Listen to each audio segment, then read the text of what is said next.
Brum, brum.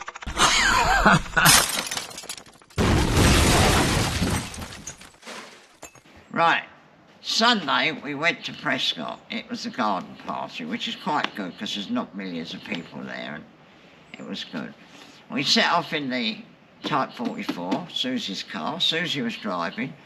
Suddenly we had an electrical problem. Luckily, some lovely bloke pulled up in his car with a trailer on the back, and he had a meter so we could see which was shorting and which wasn't. Adrian, he was called. Adrian. Smashing bloke. And not only that, being a young bloke, he could lay under there with his head upside down much better than I can. So he got us out of shit, really. But anyway, so that was that. So we got to Prescott, lovely. Car went like a bird coming home.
On the way home, it started to get a bit noisy, and I was a little bit concerned, so I never said anything to Susie because she's a bit of a worrier. I did ask you if it was jangling a bit. It was jangling. And you what said it happened wasn't. was the camshaft in a 44 is joined together in the middle with a taper pin. And obviously we didn't knock it in hard enough, or we didn't put enough attention to it. Because you know how I went on the other one about the steering column literally have to have it's metal to metal Friction. And obviously we did this, but we didn't do it hard enough. So anyway, we decided to take it to bits and have a look. So we took it all to bits. Now at the same time, it was smoking a little bit when you first started up. And what was happening, the oil was running down the valve guide and onto the back of the exhaust valve and caused it to smoke. So I thought, well, while we're at it, we'll do that. And this is a real Shed racing bodge, which you'll all love, I should think. But anyway, so I'll show you that in a minute. But anyway, so in the meantime, we're at Prescott. So Susie goes into the shop to buy her nephews a little present. And she came out and she bought me a little present. Well, seeing as everybody seems to notice my socks, which I bought at Costco, I thought you might be interested to see this. So Susie goes in the shop and she buys a pair of Type 35 socks. So look, there's the number. There's all the louvers on the bonnet. There's the thing on the thing. And then on the other side, look. Type 35B. Type 35B. So what about them, folks? But they're not just a gimmick, they're bloody lovely socks. They fit me absolutely beautiful. The elastic is not making my feet go blue because it's stopping the blood. Why can't I buy normal socks like that? I will buy you another pair. Well, yeah, I can't have all the most expensive socks though, can I? I mean, they're really nice. I put them on this morning, I couldn't believe. My shoe slipped on, it wasn't rocking the sock up, absolutely perfect. So that's that. So that's the sock, and that's the reason. Now, what we do, we show you where we went wrong, and where we cured the exhaust valve oil. Well, we took the cam box off because obviously we had to cure the problem. Okay. But at the same time, it gave us a chance to check the valve clearance. Okay. And also, we've got now a camshaft that's done over 200 miles, and everybody said, oh, it'll go through the case you mean hardening. over 200 miles with us? Yes, it'll go through the case hardening and blah, blah, blah. So it's all in pieces, so I thought we could show a picture of all that, show how we're going to cure the two camshafts not being together, and that's it really. And then, obviously, we've done all of them, but we're going to take that one out. Yeah. So you can see how we actually did it. Did what? Put the O-ring in the valve guide. Oh, okay. So we've left But one. did we have O-rings in before? No, nobody has O-rings in valve guides. Oh, sorry. That's Shed Racing. Oh, okay. So anyway, we'll show you. So me and John will whip that off and we'll do that. But let's walk over and look at the camshaft while we're here. So this is the camshaft. Oh, it's in, which assembles. it's in two pieces, I see. Yeah, it assembles in there because you've got to get the central drive on. Okay. So this goes in there, and that goes on there, and then that goes in there. Yeah. And you have a tapered pin, which goes in there. Now, we didn't slack. We did put it in pretty hard, but it obviously wasn't hard enough. So then I started to look into it, and what I've done is what I told everybody they should do on the steering column, but didn't do myself. Typical. I mean, excuses of getting old. So what I've done is I've reamed that out. I've reamed that hole out with a tapered reamer, bigger than it was, so that when we knock the pin in, it goes in not so tight in this one, but really goes into that one. There's no hole there. There is. And On the other end. On the way up, madam. Yeah, so that goes in there. So reaming that hole out means that that's going to go in much easier, and it will open that out and tighten it. and it will drive with friction, which is what it's supposed to do. Okay. That pin is just to make it tight. And so before that was the bit that was a bit jangly. Well, rattly. it wasn't loose. I mean, we put it in there tight because we know how important it is, but obviously we should have done it on the bench. We did it in there. Okay. When we should have done this on the bench and ascertained just how good it was and then put it in there. But for all old bits, it's not bad. No, well, that's the problem with it, because one of the reasons is because it's an old bit, it don't fit in there ridiculously tight. Yeah. I mean, normally you have to really push that in there. But opening it out, it'll work perfectly. So that's that. So that's why we've done that. So now, we can look at the camshaft. This is a camshaft that I've filed up, and a couple of people wrote in and said, oh, that'll go through the case hardening, that won't be any good. Well, as you can see, it's perfectly fine. It's a little bit polished here and there, but then it would be because it's, it's suddenly settling in. But I'm quite happy with that. And also the cam followers in there. Yeah. They've settled in quite nicely. Let me get my light. Just a little bit of a shine on them where they've worked. Yeah. So that's worked well. And then the other side.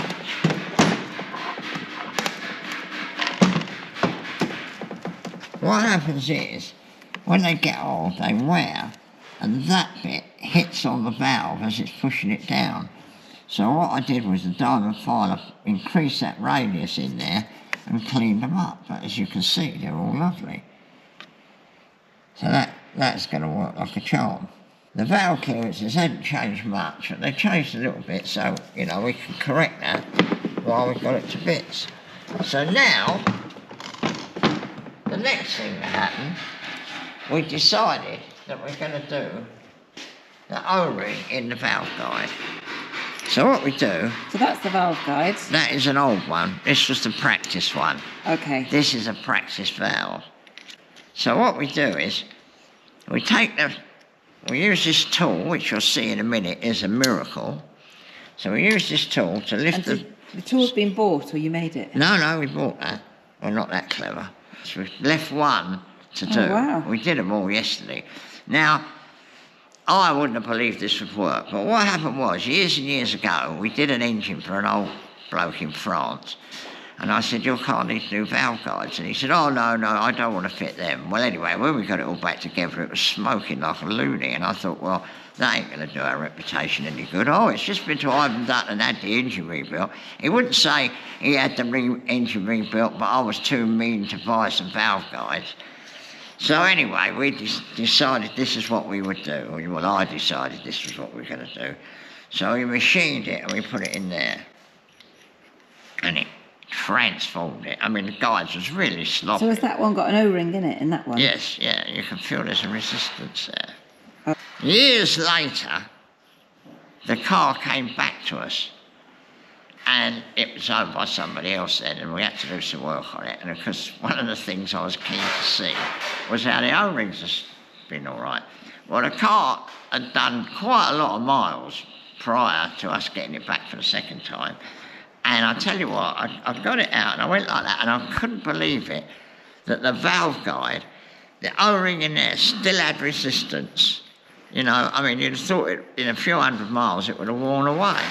But it didn't, it was absolutely... And so on my car before, they were really loose? Yes, because when you haven't got an O-ring in them, you see, that's sloppy. Oh, Yours ain't like that. This is a real old one. But this is what the ones was like in the Frenchman's car. And we fitted it up, we did what I just said, and it cured it. So I thought, right, we'll try them in Susie's car, because it don't smoke. But what happens is, when we took the exhaust manifolds off, we noticed that there was oil on the valve. So obviously, when you switch it off, the oil drains down, goes down there, and finishes up on the top of the exhaust valve. So the minute you start it up, obviously it burns it off, and that's when the smoke comes. So this is going to be a perfect demonstration, you know, to say, well, there you are. Perfect demonstration. It doesn't smoke anymore. So Good. now, me and John are now take the one out that we did. Well, because most cars you can't do this on, because you can't unscrew the valve guide. And obviously unscrewing the valve guide is not perfection, but when you tighten them up, they go back in the same place, so there's a good chance it won't have upset the valve itself. But if it has, well, it'll soon settle down. But anyway, I'm telling you, that works. And if I could take the valve guides out of my Ferrari, I would do exactly the same job, because that smokes when you first start it up, and then it clears up and don't smoke again. So it's obviously the bit of oil on the back of the exhaust valve. Right. Looks like a torture device. Well, I tell you what, you can't believe how good it is.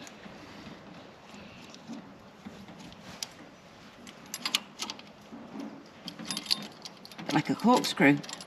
Yeah, well, of course you'd have... I'd know about that. You'd know about that.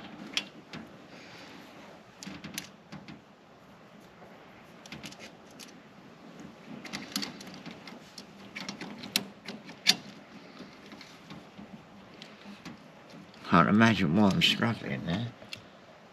It's bird where the collar's sitting, isn't it? Probably. Look, spanners. Yeah.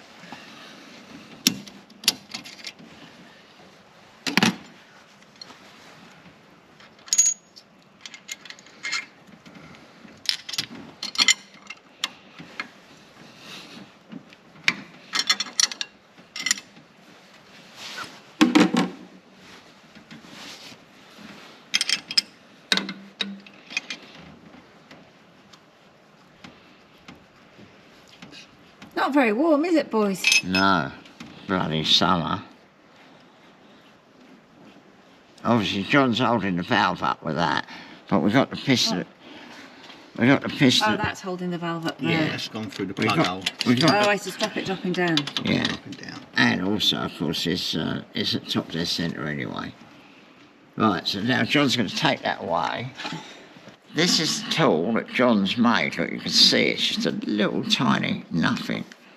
And then what that does is that makes a groove to suit that O-ring. And what he does is he puts it in the thing and then he winds it out until that touches the actual thing. And that depth is just right for the O-ring.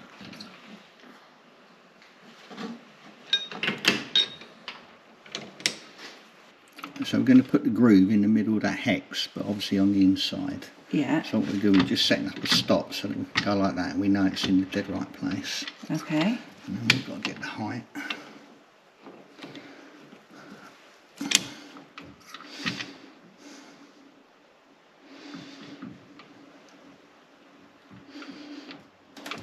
Right, so we should, in theory,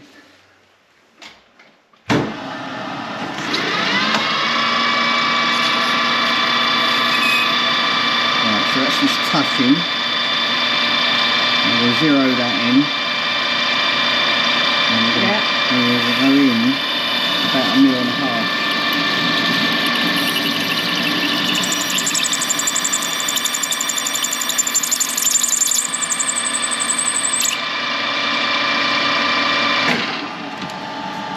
And we'll have to do it again because it gets clogged up. And with the shavings. So we'll check it. We'll put everything in there. How do you get that in the hole, in the groove? Yeah, you'll Valve. see. Push it and it stops and it almost pops in. Go the other way and that's it, it's in the groove. Yeah, it's a bit tight, so we've got to go a bit more. If I can't get it out, I just machine it. You just machine it and destroy it, yeah. Yeah, 'cause it...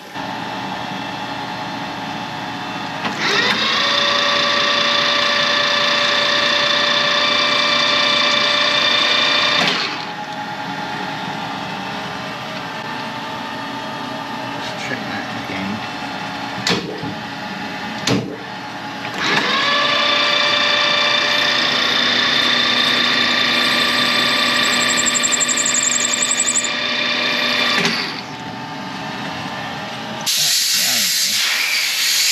But obviously, when it's in the guide. And that's how you could tell what size you should use Yeah, for look, O-ring. see it taking the oil off, look. Yeah. Oh, yeah. But you think it would wear out, but it don't.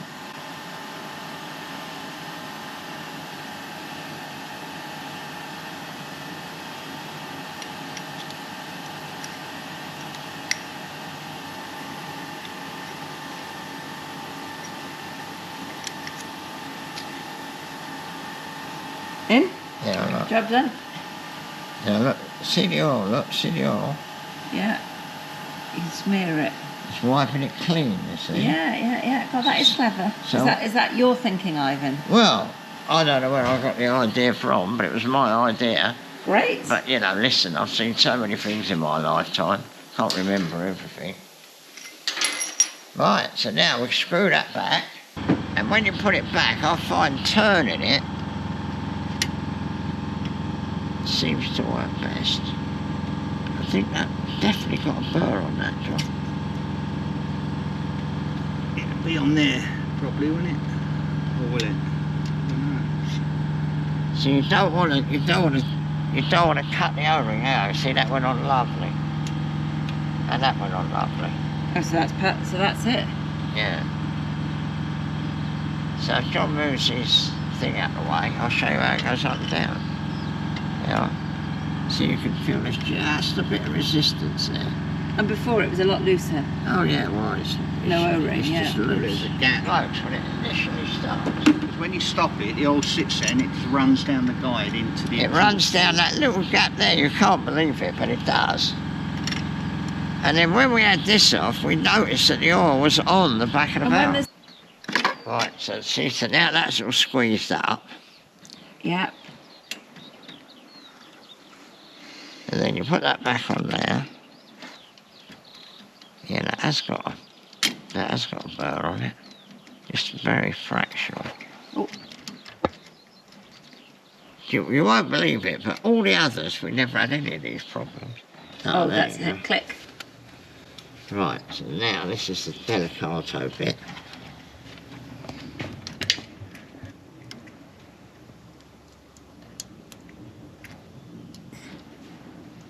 Do you want me to hold it down at the top? No. Do it. Is that a collet? Yeah.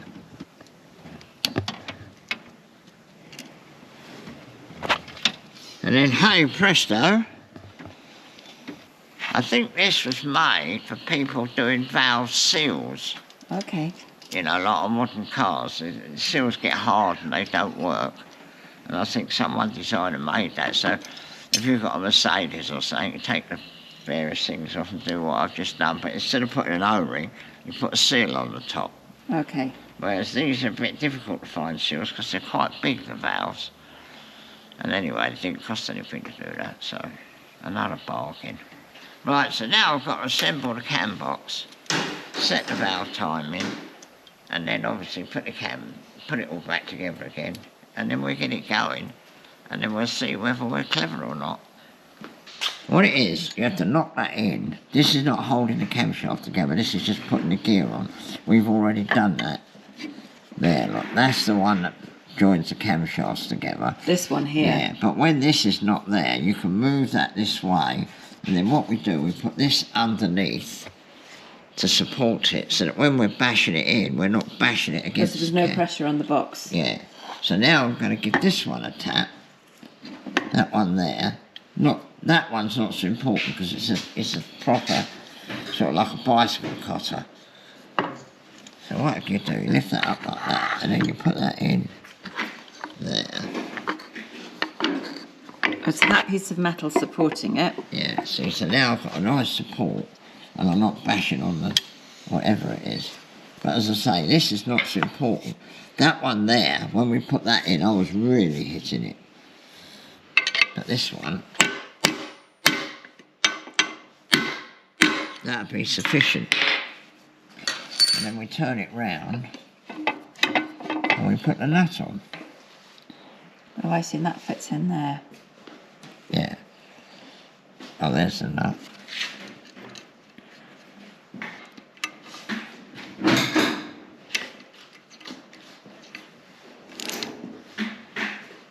Now, every time we do this, we always finish up with all that. That's all new. We never put the old stuff back. So what I do now is... What bits are all new? That cotter pin would be new, the nut would be new, and everything would be new. So what we do, we give that a whack in there so it can't possibly come undone. Now we wouldn't do that normally.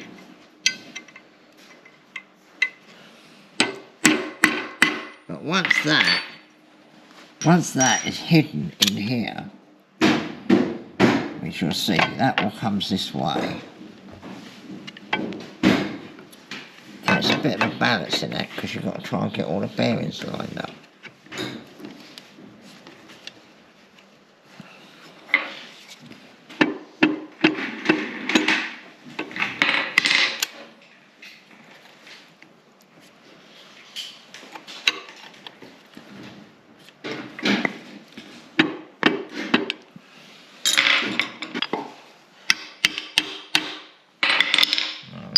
Stopping it. But all the cam followers are down.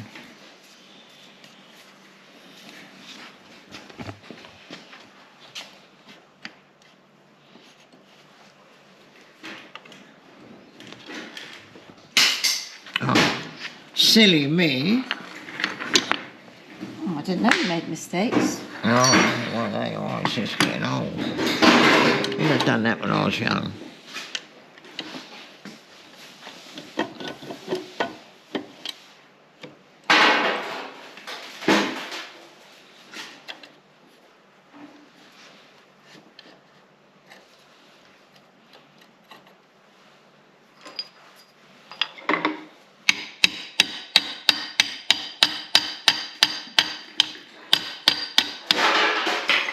See, and then when that's not on there, and that's up there, you can slide this forward, and that means that you can get to the bashing that one in.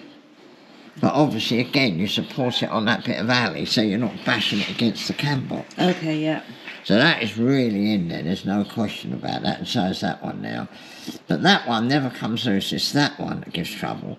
And I've had it happen several times, not necessarily on cars that I've done, but, you know, people said, oh, there's a terrible noise in my cam box, and you take it to bits, and once you took it to bits, you find that that's come loose, and it does make a real noise. And do many cars have camshafts in two parts? No, it's that's a real bit of Bugatti, that is. Now, the other thing that happens, of course, is that when that is being driven, this end of the engine runs lovely because it can't come loose. But that end of the engine, when that gives trouble, it's going like that. Okay. Which causes the distributor to make a noise. And, of course, the cam timing is wrong as well on the back cylinder fractionally. Okay. So what it affects that end of the engine. Because this is a Type 44, and all a 44 is two 37s sort of joined together. So that, if that was on a 4-cylinder car, it would look like that. No, sorry. 1, 2, 3, 4, yeah, it would look like that. And then all Bugatti did was you put that bit on. In fact, I have actually seen one of these modified to fit on a Type 37. Can't remember how they did it now, but, you know, they cut it up and, you know, in the days when you couldn't get bits and that. So now that's done. Now the next thing to do is we'll have to set the timing with the gear that goes into the engine and get it onto top dead centre and fire it on number 1, and we'll do all You've got that. the order still, haven't you, from the last time? Sorry? You've got the order from the last time. Yeah, John's got it in his head now. So which is the front? That one. That's where the pipes come out to the radiator. Oh, of course, yeah. Right, so if I turn the camshaft round,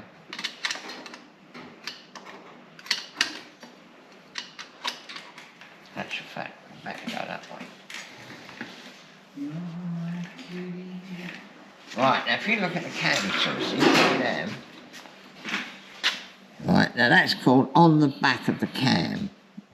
Okay. So now the valves are not doing anything, they're completely closed because that's not touching the cam follower, none of that is touching. Yeah. And that is top dead centre on number 1.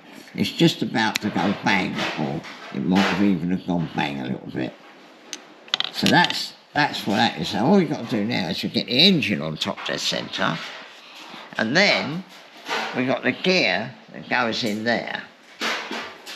This gear? Yeah, so what I do is I get the car on top dead centre, and then I put the gear on the thing in there, lower this down, and hopefully it'll be dead in the right place. But obviously, even when we've got it done, we still check it. And then obviously then you sort the distributor out where number 1's firing, and that's it. So what I've got to do now, I'm going to go to the car and jiggle about with it to make sure that this piston is right at the top. So you're putting that gear in? Yeah.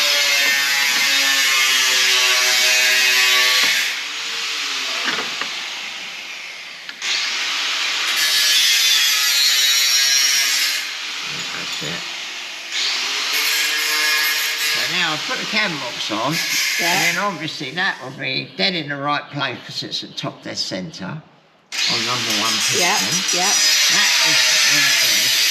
And we've also set the cam box on number 1 on top dead centre, in other words when it's just about to fire. So now if I slip it on, hopefully I can mark that somehow or try and get it off with that in that position, and then that gets bolted in permanently. What I've done, John, is I've put that gear in, and it's all set on top of the centre. I thought if we drop it on, if we can get it out with that cam where it is, that will sort all that out, won't it? Yeah. Rather than having to try and guess it.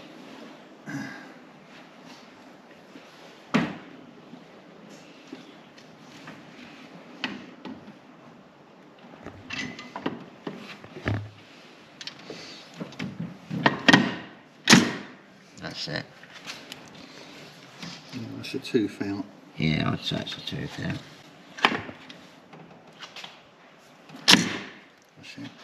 Spot on. What does a tooth out mean? Well, one tooth on there. See, it was a little bit that way or a little bit this way. Oh, one tooth there. And then the other way of checking it, thing, and do you do this and do you do that? All I used to do is mess that on there like that. Yeah. And if you look at that, it's slightly on the piss. I used to get that, so it was exactly right. I reckon one tooth would be too much, though, John, didn't you? Yeah, it's probably the crank's not in the right place. Yeah, now how about, there is a mark down there. Yeah. Have a look at it, because I think you might put that on.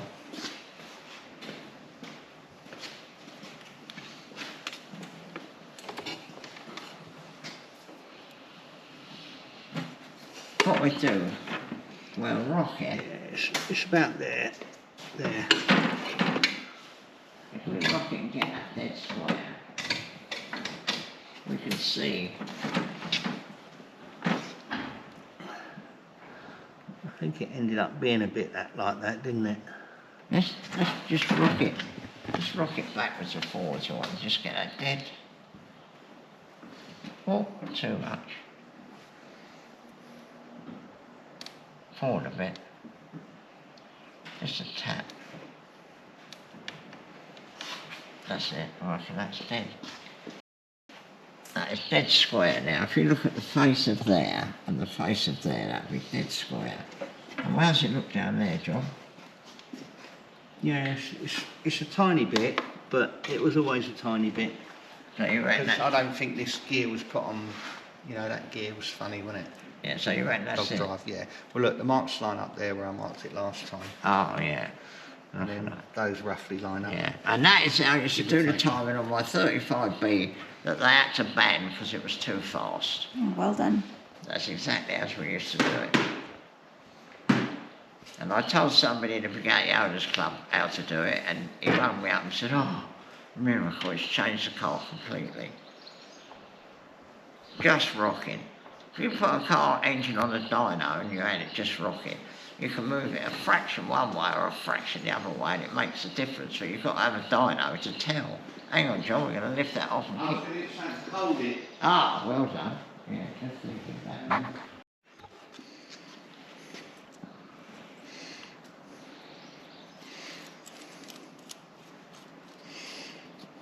I don't know if you want to line that bush up there, do you?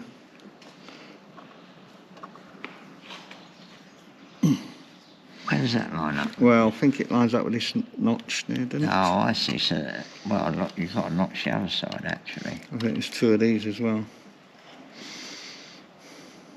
Yeah, well, that's where it drains back, isn't it?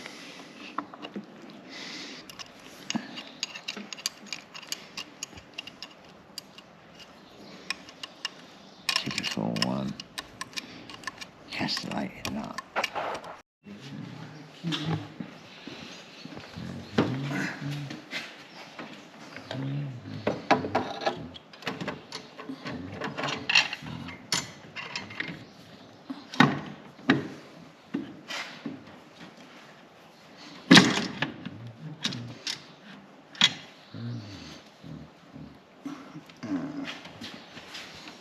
Just be able to turn it a bit to get it to go plop.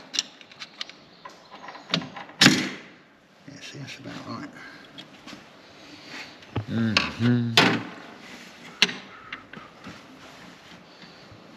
Yeah, I'd say that's as near as you can get it. So now we take it off again and we'll do that properly. Screw it all back down, go along the valve clearances. If that's all good, then we'll put it all back together again. Oh, wow. Ready? Right. Thing is with Bugattis, people have got so keyed up about numbers these days. And if it's got matching numbers, A, it's very unusual, and of course, obviously, it increases the value, because people don't really, you know, a lot of people who buy these cars do not really want to drive them, and they're not really enthusiasts. They just want the best car as far as the future's concerned. And original parts. And original parts, and the matching numbers means everything.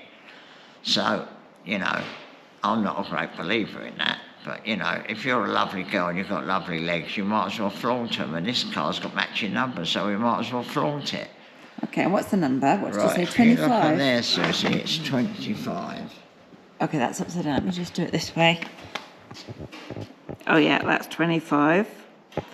It's a funny looking 5, but yeah. Yeah, it's definitely 25.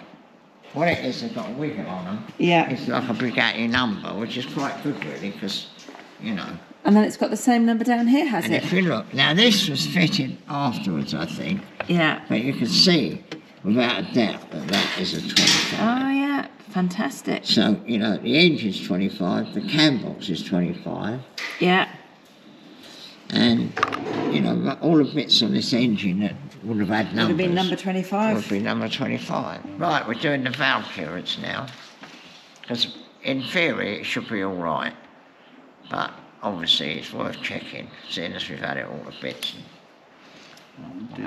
Both of you do all there. Yes? Yeah, that one's all right. That's my job, you see. Oh, you're the scribe. I'm the scriber.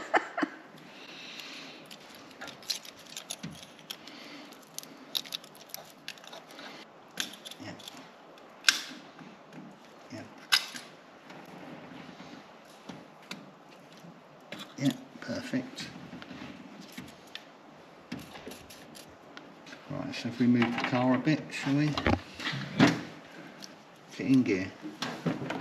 No.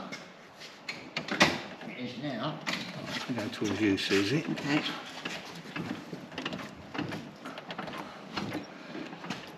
Right, you can do them front ones now, right? Yep. Yeah. Perfect. Take the end off. At this stage, we'll obviously take the cam box off. We're going to put a bit of gasket goo around it. So it's got to come off anyway. So if we Okay. have one or two that needs a little grind, Okay. we just take them over to the surface grinder. And to do it is a real faff, because you've got to take the inlet manifold off, undo all of this lot, and get it off to do the valve. So the fact we've got it in pieces, it's a good opportunity to check. Well, we were going to check the valve clearance anyway, Oh, okay. but the fact we've had it all to pieces is just another opportunity. That's a bit close, that one, isn't it? Yeah, shouldn't be though, because like we ain't done anything. No. So you got to reckon a foul for the gasket material. Yes. Can I ask a stupid question? Yeah, go on. Would you run a thou off the cam follower or the camshaft? No, there's a little tiny, on the top of the valve there, The little cap? there's a little cap. Oh, off the cap. You know, when you see people that do cars have millions of them and they just swap them round. We haven't got millions of them, so normally what we do is grind them, or we make a new one and grind it. Oh, I see, I see. Yeah. Yeah, so if you've got one that's a bit tight, it's better to have it too loose than too tight. So it's just one that we need to tweak. At the moment, yeah, we've got these two here he's doing. Yeah, oh, I'll look two there. So number 6, number 4, number 6. Yeah, it's number 6 and that one and that one. Actually, you get used to feeling it almost. Knowing Yeah, how much it yeah. moves, yeah. See, I can get hold of that one and I can feel it was a little bit tight. Yeah? So when we take it off, it's only that one. Just isn't that it? last one. And let's just go back to the cam again, just check it again. Oh, what you mean, that one? Oh, forward, yeah.